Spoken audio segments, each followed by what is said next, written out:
Good morning. Ngasi thangju numit ki card ki message apete minrase ko. Thangju numit ahambada number ko. Number se 93 leire aduga color dana amubaga maikhet machu gumba kai gumba minus sina bibi ko.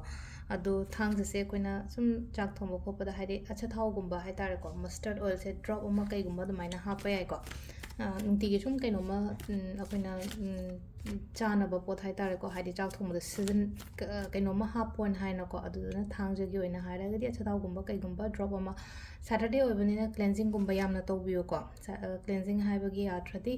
khoigi wai taiba setpa budi nungti gi tarongani ado thum hapaga khola tai thokpa ko tokpa even iruzaba khotpa da iruzaba gumba da su ko nungda warung gumba thaba hala kana damaina gumba tawbirashu ai ko ado hamada khoigi card ki message yenga se card ahum khatang lothok jare go nungti gi yengba dumaina aduga timing afaba sai petang haijara ge ngasi gi oina timing afaba kai kai leke habado adu sai pet yenga se ko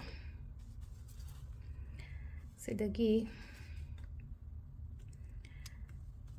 3 cards khatang lothok se ko 1 2 3 ko bagi ani suba ahum suba ko 1 1 2 3 ko 1 khala se ko 1 khan bangai gi oina kai message lakhe ha badu yang se ko 1 se positive oi ko haidi positive oiba an haiba hairagadi imung manung phajana shanti oina leiba khotpa dumaina ko haidi nushi chana leiba numit hai tare ko nungai phaba gumba dumaina gumba oi ko aduga plus sel thungi hai taraga so positivity khatang adum oi ko ngasi gi oina number 2 ko number 2 sena chamam nagani ko thabak taw matamda khatang ai kai tawdoino khangdabado chamam na bagumba leiba se ko aduduna haidi thabak taw matamda hana phajana khallaga tawbiyo ko aina tawdori ba thabak se kaino habado haidi kaino tawgunu ba chamam naganu ba si potsida ai som chattoine haraga de thawma turuk se aidi karambadana hena khwaidagi kanagadagi si chatlaga ne ngonda kanagadra si chatragane ngonda na kamai tawgadagi adu phajana khandu odu aduga chatpiyo adugi potuma ko aduga ahum subasina ko ketang tapkani ko ngasi gi oina haragadi ketang tappan haibagi atradi delay oibase ko hadi ngasi ekenom ngaina khalase adugi poto ketang delay oiba khotpa dumaina oina oi adu taraga su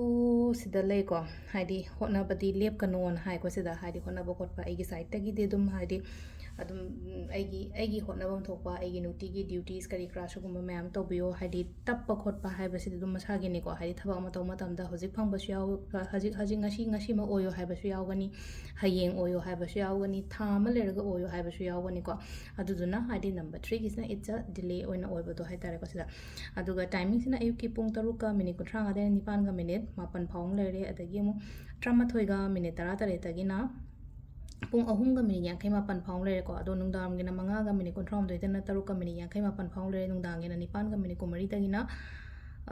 pung 12 ga minute 92 phaung lere ko aduga nungalamdai gina ahum ga minute 13 dagina pung 5 phaung lere ko sisina khoi gi ngasi gi oina afaba timing ko ado sida lere khoi gi daily card message se thank you